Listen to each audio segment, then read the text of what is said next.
Was Phoebe a deacon? There are some translations, such as the TNIV, the RSV, and the New Revised Standard, that actually call her a deacon. But is this a warranted term?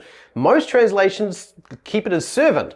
And other people actually use this argument from Romans chapter 16, verse 1, to say that there should be female deacons in the church today. I do want to do a little bit of a study just to take a look at this word not only in dictionaries, but also as we sort of see it throughout the New Testament. And I want to explain that there are usages of words that sometimes take on a technical meaning, and we need to be aware of that when it happens.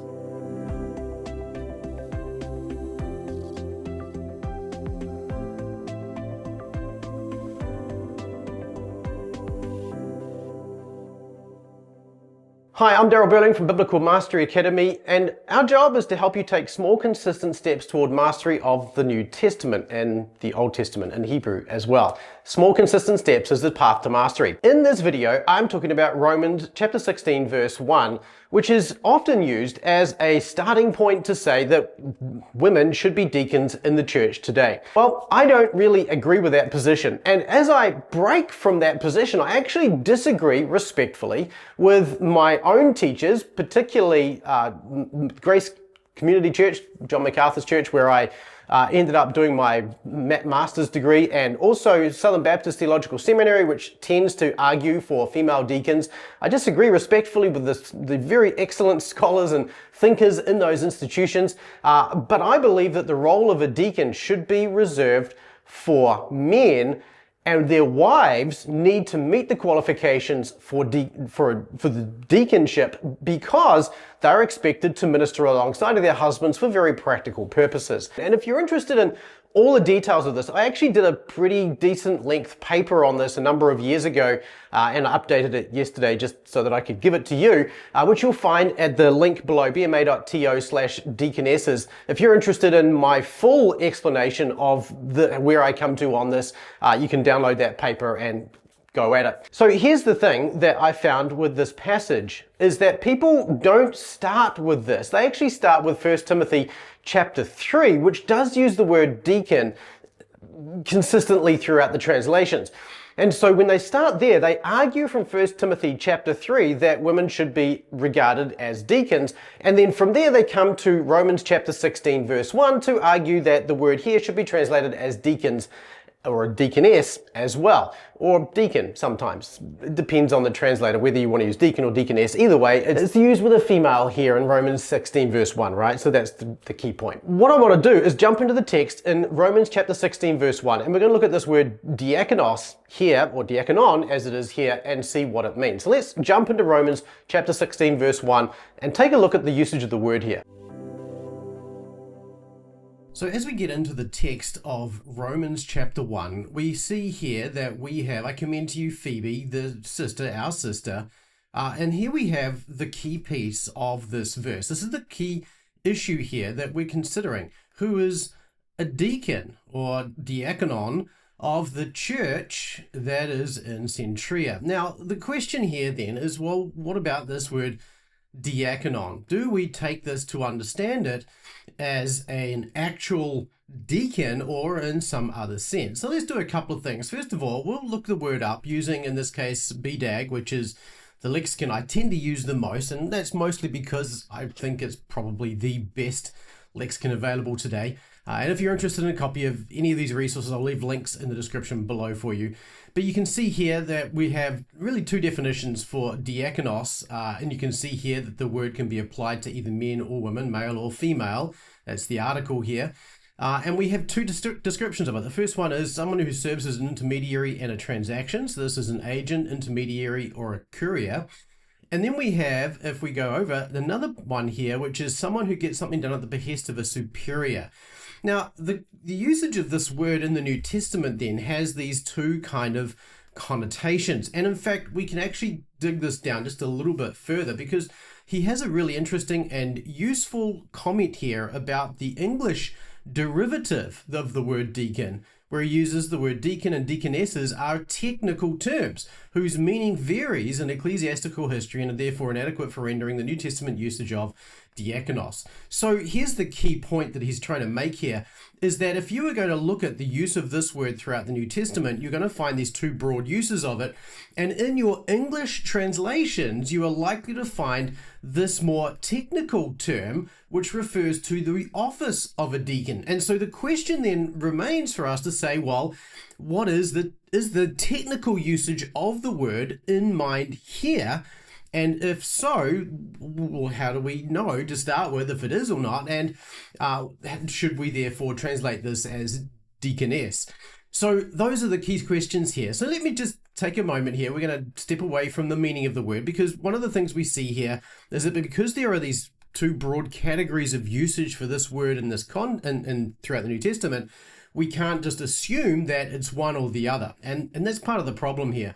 Is it this technical usage of the term, or is it a non-technical usage of the term? So let's have a look at this word by searching for it throughout the New Testament. And as we do this, you will see that there are 30 occurrences of this word in 28 verses. And as we look at the translation of them, and we're not going to spend time going through every single one of these, but you can see here that the translate this word servant almost always. And this is the Legacy Standard Bible. Other translations will vary it a little bit. Some will have minister or ministers, something like that. So here's one here where we have the word twice in one verse, Romans 13. It's a minister of God, or a minister of God, a servant of God, you could call it. So this is talking about the sword in the hand of the authorities, the civil authorities. It's a servant of God for you. And so that's one usage of it as well. So as we go through here, even the use of this word applied to Paul is often translated just as servants in 1 Corinthians chapter 3. So it's not until we come down a little further and we find in Philippians 1 verse 1 that we have the word translated as deacons. And this is a signal to us that in these cases, the author, or the translator rather, and by inference, they're believing the author of the original text, has associated the word diakonos, or in this case diakonese, with the office of a deacon inside of the local church. And I think that makes sense here, because we've got overseers and deacons together in the context of the local church. So this makes sense to say, well, we're talking here about the office of overseer. And we come down here a little further and we'll find the same thing in 1 Timothy chapter 3 verse 8 and 12, where we have the same thing, diakonos, diakoni, diakonus.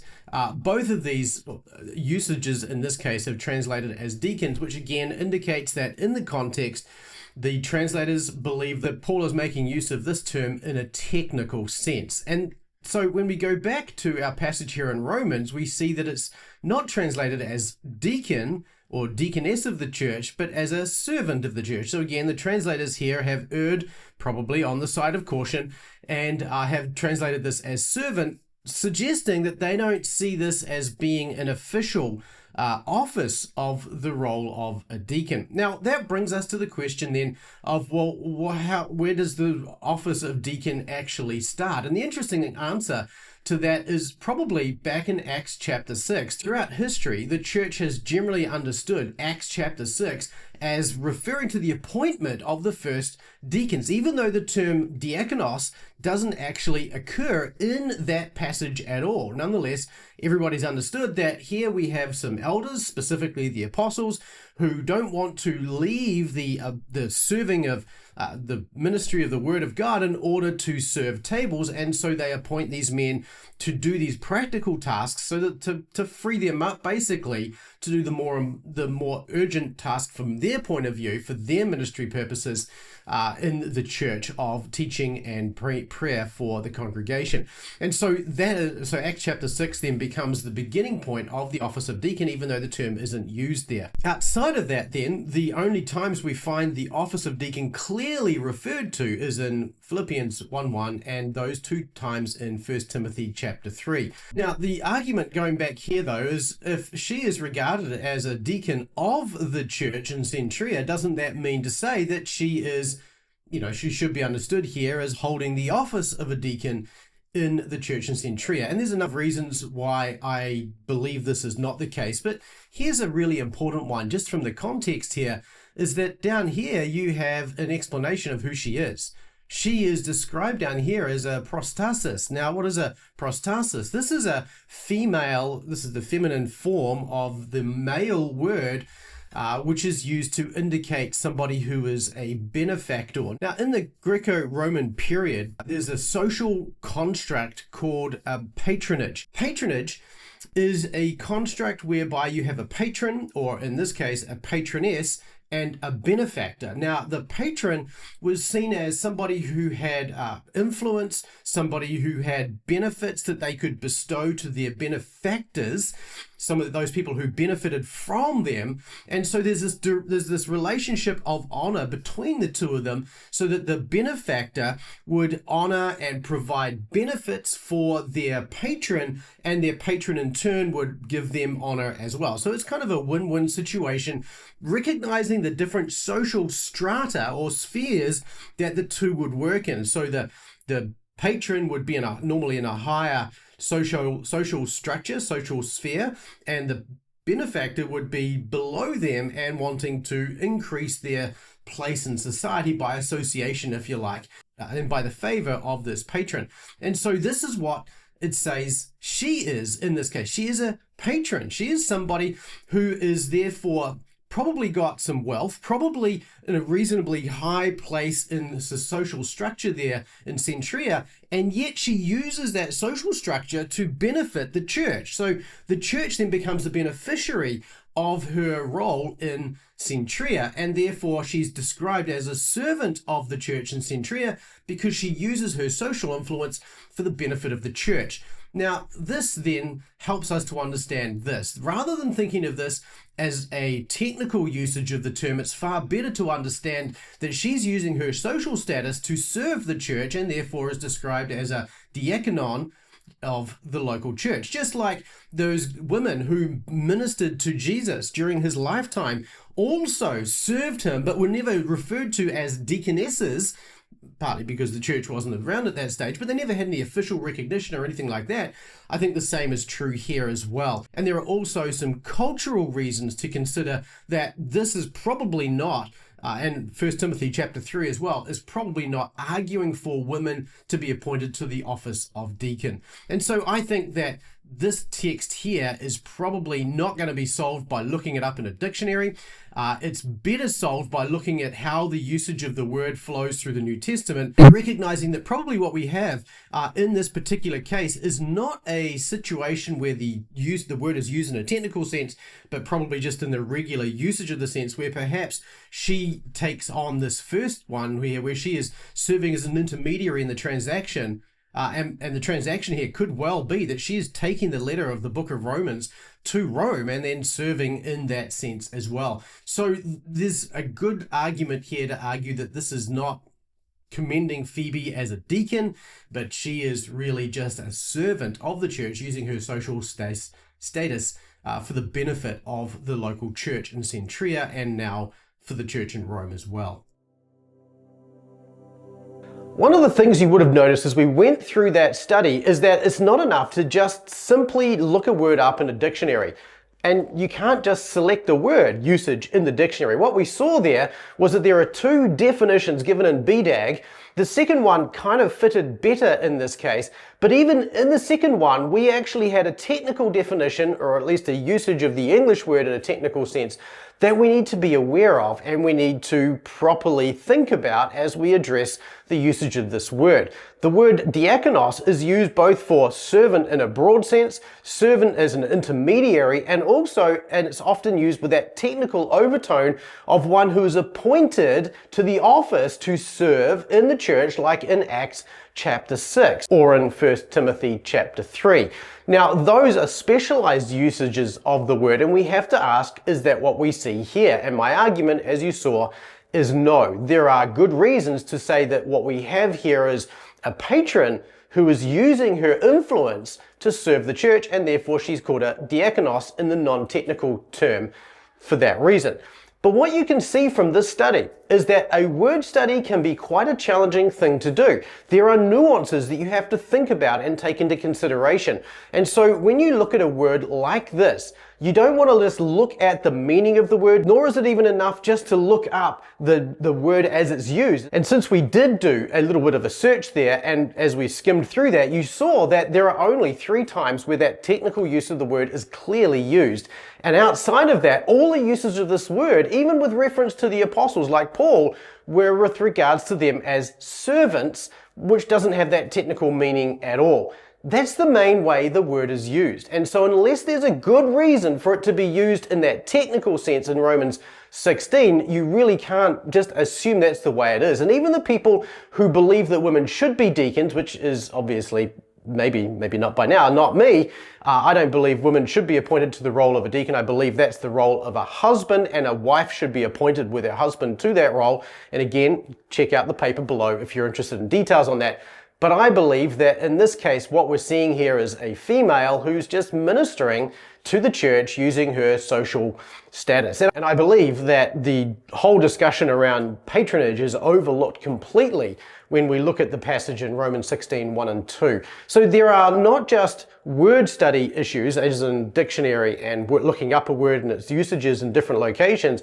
There are sometimes cultural concerns that we overlook because they're not concerns in our culture that we need to be aware of as well. And this is one of those reasons, and here I harp on about this again, where it's actually useful to read the text, because when you read the text in the original language, some of those cultural concerns come out, and you can see that they're using these words with emphases and with importance that actually goes beyond how we would think about these words. And you don't see that just by doing a word study or by even pulling the words apart inside of a text doing exegesis. You actually have to read the word and read the text to be able to see these words used in these ways as you read through them. So that's my recommendation, is be very careful when you come to do word studies. Do look them up in a dictionary. Do the various comparison studies as you look through them.